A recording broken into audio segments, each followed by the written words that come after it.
every offseason where a lot of guys like myself, where we make a ton of money. Like I made a ton of money in the offseason going to do these charity things, right? Like you go to Harlingen and you go to Brownsville and they got a golf tournament and they fly you out privately, by the way. What do you make for one of those? $5,000. Okay. And you're doing every weekend, kind of? I'm doing every other weekend. Every other. Yeah, I'm clearing $5,000. Like in the offseason, I'm making $40,000-$50,000. And hey, you go sign an autograph for an hour. What are you making during the season? Like what's practice squad back then? Oh, I'm making like 100. Yeah. Okay. Yeah. I'm making good money. Like I'm not making.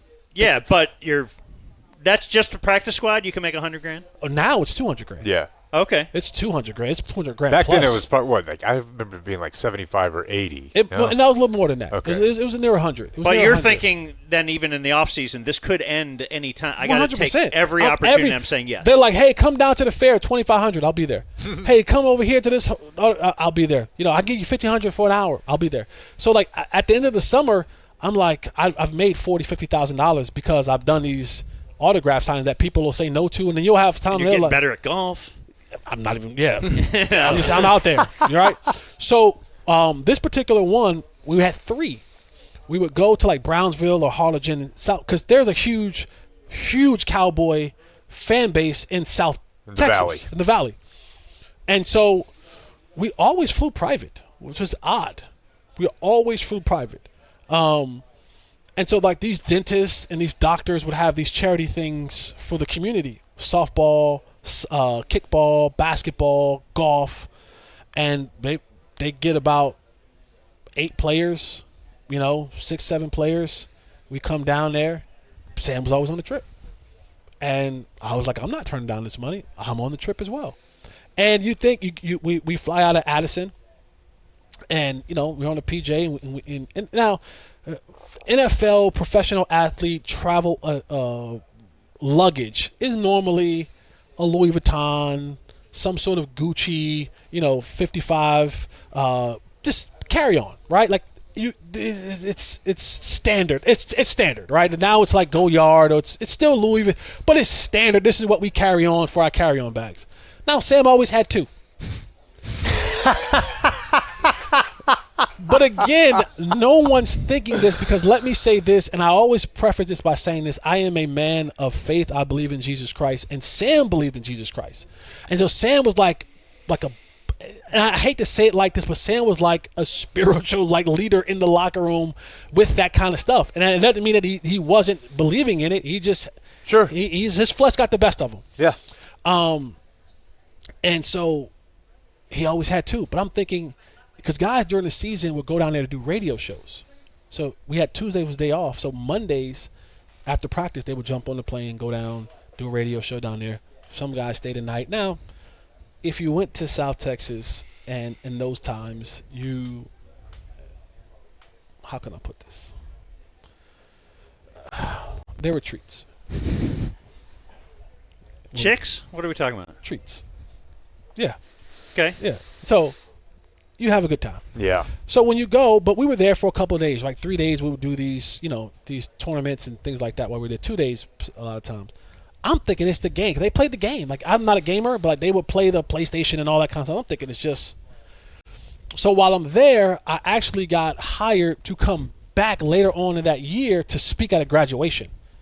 And so I was like the keynote speaker at a graduation, which at that time was 10,000 kids. It was crazy. Now, how does that feel in your wheelhouse? That seems like a pressure-filled thing. You got to write a speech? No, that falls right into my wheelhouse. Oh, okay. Motivational speech, that's right into my wheelhouse. Like, easy peasy. And the price tag they put to it made it even more easier to do. What was that, like 10? Yeah. Okay. It was like, I did 2 graduations. That was like, yeah. And so I did it. Did you get a treat for that as well? Is there? I never got a treat. I never got a treat. But one of the things that while we were there, every time that while we were there, we would always have undercover agents with us. Always. From the time that we got there, they were undercover what? Agents. Oh, okay. Detectives, police officers, like. Oh, all right. Because we are in, like, don't mistake it not. We're still in. We're in cartel country. Okay. Yeah, we're in cartel country. Now, the last thing they want is the Cowboys to get missing in South Texas, right? So we always have, and they would drive us around in the cars that they confiscated from different raids and stuff like that. So we're like big Escalades with rims and all that kind of stuff, expeditions. And so you're just sitting there, and everywhere you go, you have an agent with you or a couple of them with you. You're just having conversation. So when I came back to speak at the graduation, I had one of the same agents that we had when we were there doing the whatchamacallit. Now, when I came back the next time, it was after Sam had gotten arrested.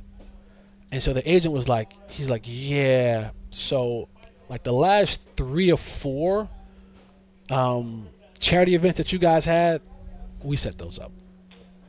We set those up because we knew that they were trailing Sam.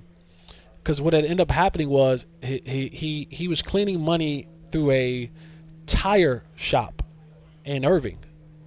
The manager was there, and I again, when I first came here, I needed new tires for my car. They sent me there, and I was driving a BMW, and the tires for that was like, it should have been a couple $1,000s. I paid $100. I was like, oh, this cowboy thing is legit. Mm-hmm. The whole time, the dude who's working with Sam is like cleaning money through this establishment.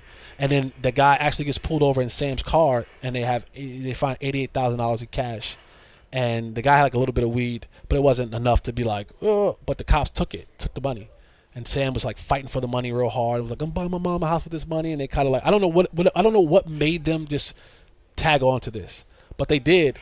And so they were surveilling. They were doing surveillance when we were coming down there. And the only reason they let it happen as many times as it did, they were of course collecting evidence. But in those type of situations, he was telling me, he said, if we arrest Sam, we have to arrest all of y'all because we don't know who was connected. So what we didn't want to do is we didn't want to arrest Sam and arrest you guys, and now you're in the paper and this stuff because you were arrested for this, and now that messes up your chances of making this football team or whatever it is. So they just let it go, which if you know anything about like investigations and law, they let a lot of stuff go as they build the information. And so every time that we had came down there beforehand, they were just watching us. And, Sam would disappear for times. But I thought, he went to get his So they were treat. watching all you, probably. Yeah. They weren't sure who it was. They weren't sure who it was. So they would probably trail you as you went to whatever. Yeah. So, like, guys would, like, disappear. But the guys had treats in there. So I'm thinking they just going to get a piece of their treat. Yeah. Right? And so they all had, like, you'd meet a chick or something and hook up with her when you went down there. Yeah. Not me. No, not you. Not me. Okay. I couldn't be present for this filth. Yeah, not me. But did you run away?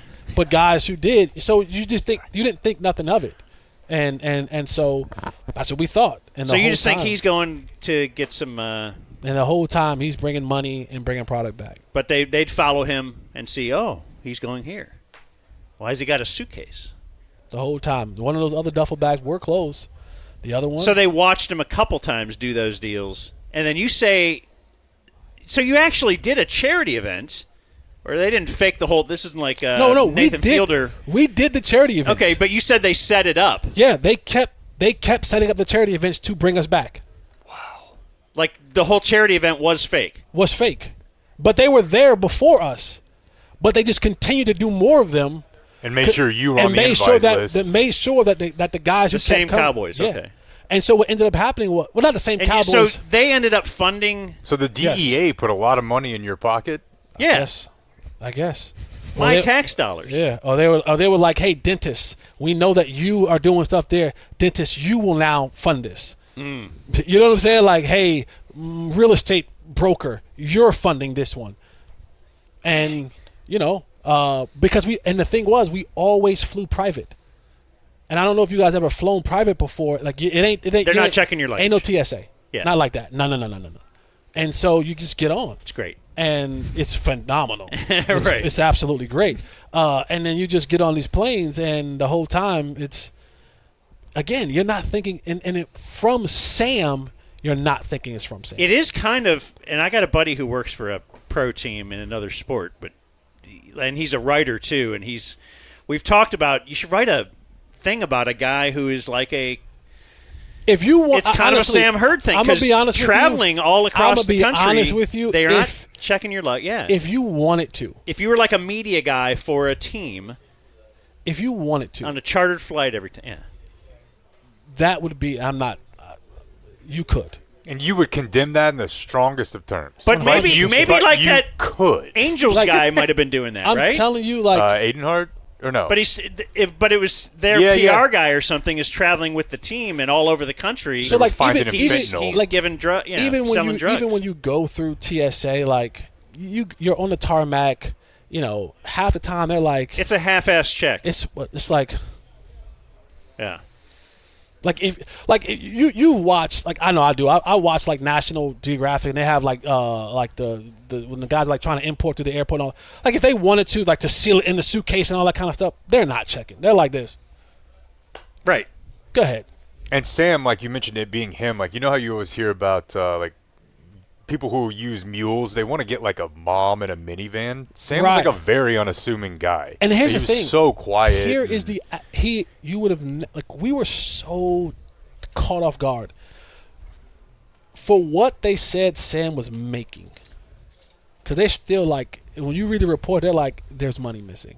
They're like, we've been tracking him. We know what he was doing. And he's doing this off weed.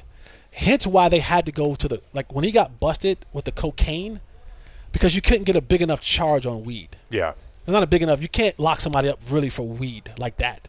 It's when I do a kilo. This is the part where the FBI people messed up.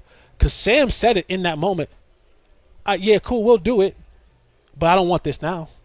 They're like, no, take it. He's like, no, I don't want it. You hear him in the audio talking about like, no, we'll meet again.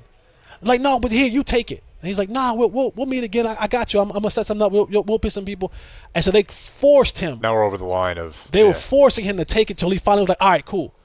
And they took it. And he walked out, and that's when they busted him. But he had denied it multiple times, and they just kept. And so his lawyer was like, yeah, that's not gonna fly. And so that kind of helped. So that's why they went. That's where they went, because he wasn't dealing in cocaine. Sam was just dealing in weed. And he was making what? He was making over $1 million a month. For weed, yeah, that's. Yeah. Like that's crazy. At that time, like you know what I'm saying, like, yeah. And so for him to do that, and Sam was very unassuming. Like Sam never. He lived in a modest, at that time, $400,000 home. I mean, that's not abnormal for an NFL player.